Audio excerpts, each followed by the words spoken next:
Hey everyone, Marco Rubio is about to get roundly roasted right here. Listen to this. Listen to this. I want to bring in Fred Guttenberg. Fred's 14-year-old daughter, Jamie, was lost last week, and he has a question for Senator Rubio. Senator Rubio, I just listened to your opening, and thank you. I want to like you. Here's the problem, and I'm a brutally honest person, so I'm just going to say it up front. When I like you, you know it, and when I'm pissed at you, you know it. Your comments this week and those of our president have been pathetically weak.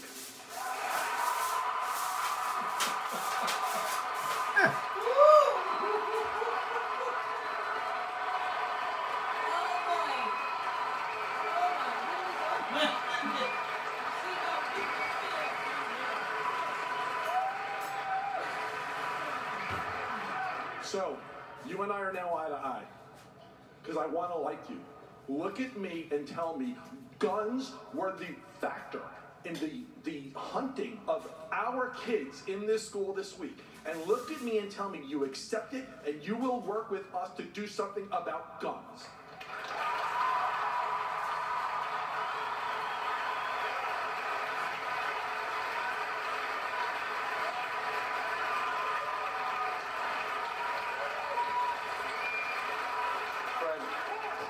Fred, I'm not, first of all, let me explain what I said this week, and I'll repeat it. I'll repeat what I said, and then I'm going to tell you what we're going to do. We're going to talk about guns, and we're going to talk about what I said this week, and here's what I said. I said that the problems that we are facing... Let him speak. I think we need to hear it.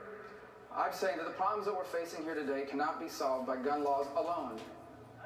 And I'm going to tell you what we've done already and what I hope we'll do moving forward. Were guns the factor in the hunting of our kids? They were. And here's what the weapon of choice. Can you say that?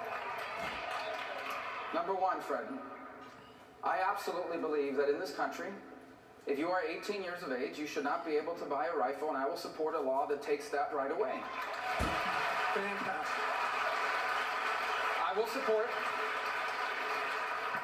I will support the banning of bump stocks, and I know that the president has ordered the attorney general to do it, and if he doesn't, we should do it by law.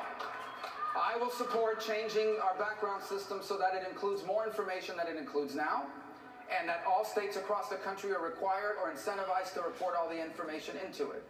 And let me tell you what I've done already.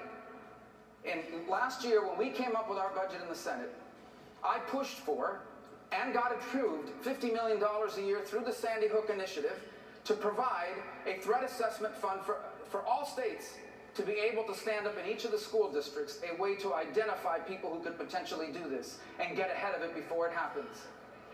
I support moving forward on that initiative and making it widely available for everyone around the country. Now, I think what you're asking about is the assault weapons ban. Yes, sir. So let me be honest with you about that one. If I believed that that law would have prevented this from happening, I would support it. But I want to explain to you why it would not. Senator Rubio, my daughter, running down the hallway at Marjorie Stoneman and Douglas, was shot in the back. Yes, sir. With an assault weapon. The weapon of choice. Yes, sir. Okay? It is too easy to get. It is a weapon of war. The fact that you can't stand with everybody in this building and say that, I'm sorry. Sir, I do believe what you're saying is true.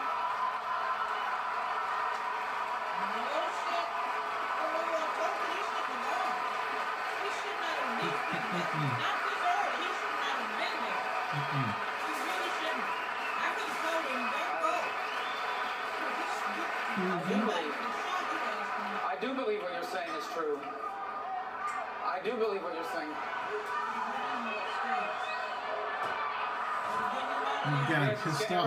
Everyone, the senator has a right to be heard. He's answering Mr. Guttenberg's question. I do believe what you're saying is true. I believe that someone like this individual and anyone like him shouldn't have any gun. Not this gun, any gun. But I want to explain to you for a moment the problem with the law that they call the assault weapons ban. And if you'll give me and indulge me for a minute to explain to you the problem. First, you have to define what it is. If you look at the law and its definition, It basically bans 200 models of gun in this country, about 220 specific models of gun. Good, good. Okay?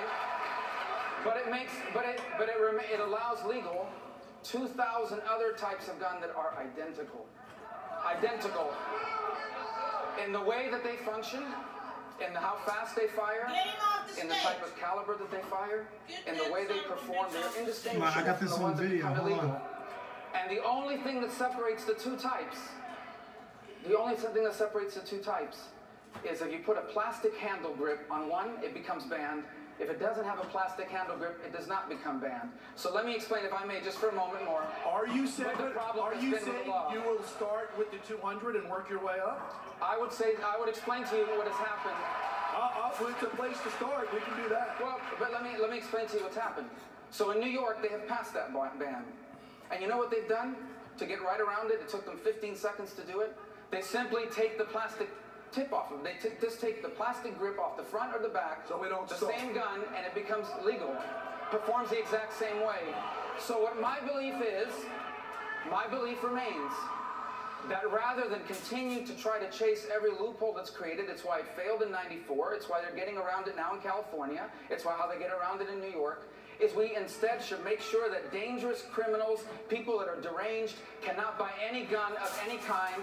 That's what I believe a better answer will be. Okay. Your answer speaks for itself. Thank you, Mr. Gunn. I appreciate your time. The only thing I'm not going to tell anybody in this room to not feel, I'm not going to tell anybody in this room not to feel strongly and not to feel emotional. The only thing I will tell you is, when you do this, you're eating up into the time that other people in the audience, other people who want to ask Marco questions are blew that one. So you behave Marco Rubio just blew that one. That as many people Phew. in this community get to ask questions.